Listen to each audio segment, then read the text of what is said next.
कर्नाटक में मिली हार के बाद बैकफुट पर बीजेपी, कई नेताओं का कद घटाने की तैयारी। मध्य प्रदेश, छत्तीसगढ़, राजस्थान की सर्वे रिपोर्ट चौंकाने वाली। 6 महीने में बीजेपी का गिरा ग्राफ, अब बदलाव की तैयारी। कर्नाटक में मिली हार के बाद बीजेपी मुश्किल में दिख रही है। पार्टी हाईकमान को अभी तक समझ में नहीं आया कि आखिर परिणाम इतने खराब कैसे आए। हार स्वीकार है, लेकिन इतनी बुरी हार की कल्पना किसी ने कभी नहीं की है। कांग्रेस के नेता भले ही दावा कर रहे थे कि उन्हें 140 सीटें मिलेगी, लेकिन 140 सीट मिल जाएगी इसकी उम्मीद कांग्रेस को भी नहीं थी। पार्टी के अधिकांश नेता मानकर चल रहे थे कि अगर बहुमत के पार निकल गए तो पार्टी की बड़ी जीत होगी, लेकिन 2/3 बहुमत के करीब भी पहुंचते दिखेंगे, ये चौंकाने वाला था।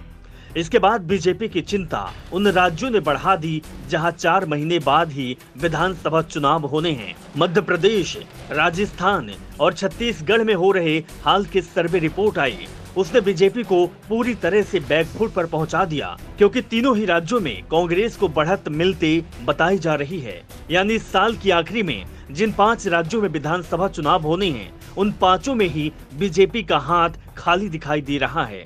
इसके बाद से ही पार्टी में बड़े बदलाव की तैयारी शुरू हो गई है। जिन नेताओं को अभी तक किनारे लगाए रखा गया था, उन्हें फिर से बड़ी जिम्मेदारी दी जा रही है। सामाजिक समीकरणों की ओर से पार्टी का ध्यान गया, उसे फिर से दुरुस्त करने की तैयारी है। कर्नाटक में बता दिया गया है कि सिर्फ पीएम मोदी के नाम पर चुनाव नहीं जीत पाएंगे।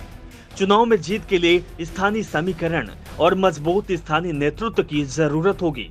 कर्नाटक में येदियुरप्पा को किनारे लगाने के बाद बीजेपी के पास मजबूत नेतृत्व नहीं बचा था, और चुनावों के बाद जो सर्वे आए थे उसमें साफ हुआ था कि बीजेपी के हाथ से इस बार उसका मूल लिंगायत वोट का 30% हिस्सा कांग्रेस में चला जाएगा, जिसमें मुंबई, कर्नाटक जो कि बीजेपी का मजबूत गढ़ था, वहां कांग्रेस ने स्वीप कर दिया। अब बीजेपी ने बड़े स्तर पर बदलाव की तैयारी भी शुरू कर दी है। पार्टी अध्यक्ष जेपी नड्डा की, गृह मंत्री अमित शाह और संगठन महासचिव बीएल संतोष के बीच लगातार बैठकें हो रही हैं। बैठक में केंद्र और राज्यों में नई टीमें तैयार करने पर मंथन चल रहा है। संकेत मिल रहे हैं कि 1 महीने के अंदर केंद्रीय मंत्रिमंडल के साथ कुछ राज्यों में मंत्रिमंडल विस्तार को अमली जामा पहनाया जाएगा। इसके अलावा केंद्रीय संगठन में भी खाली पद भरे जाने के साथ व्यापक फेरबदल किया जाना है। मध्य प्रदेश में सरकार और संगठन में व्यापक बदलाव होने हैं। इसके अलावा आगामी लोकसभा चुनाव को लेकर कर्नाटक में भी पार्टी को नई टीम खड़ी करनी है, जबकि चुनावी राज्य छत्तीसगढ़ और राजस्थान में संगठन को लेकर बहुत कुछ होना है। पार्टी खास तौर पर चुनावी राज्यों मध्य प्रदेश, राजस्थान, छत्तीसगढ़ को लेकर चिंतित है। आने वाले चुनाव को लेकर पार्टी इन राज्यों के साथ हरियाणा में भी कई स्तर पर बदलाव करेगी। राज्यों में मिली रिपोर्ट के आधार पर बदलाव के सुझावों पर सख्ती के साथ अमल किया जाएगा। बैठक में कई राज्यों के प्रभारियों के बदलाव पर सहमति बनी। राजस्थान के प्रभारी अरुण सिंह को हटाया जाना तय है। इसके अलावा दूसरे चुनावी राज्यों के भी प्रभारियों में बदलाव होगा। लंबे समय तक महासचिव और उपाध्यक्ष के पद पर रहने वाले ज्यादातर नेताओं की भी विदाई होगी। कई राज्यों के प्रदेश अध्यक्ष को भी बदलने पर सहमति बनी है।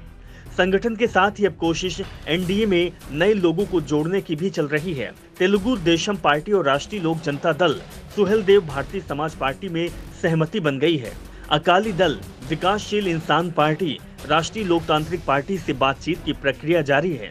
पार्टी बिहार के हिंदुस्तानी आवाम मोर्चा यानी कि हम के भी संपर्क में है। इसी महीने तक इन सभी दलों को साध कर राजग की कुनबे को पहले की तरह बड़ा करने की तैयारी है। इसके अलावा उत्तर प्रदेश में विधानसभा चुनाव से पूर्व पार्टी छोड़ने वाले दारा सिंह चौहान संभवतः इसी हफ्ते भाजपा में शामिल हो जाएंगे। उनके साथ कुछ ऐसे दूसरे नेता भी होंगे जिन्होंने विधानसभा चुनाव में पूर्व पार्टी छोड़ दी थी। पार्टी सूत्रों का कहना है कि इसी हफ्ते ओम प्रकाश राजभर भी पार्टी में राजग में वापसी की घोषणा हो सकती है। Bureau report, the Navdarpan news.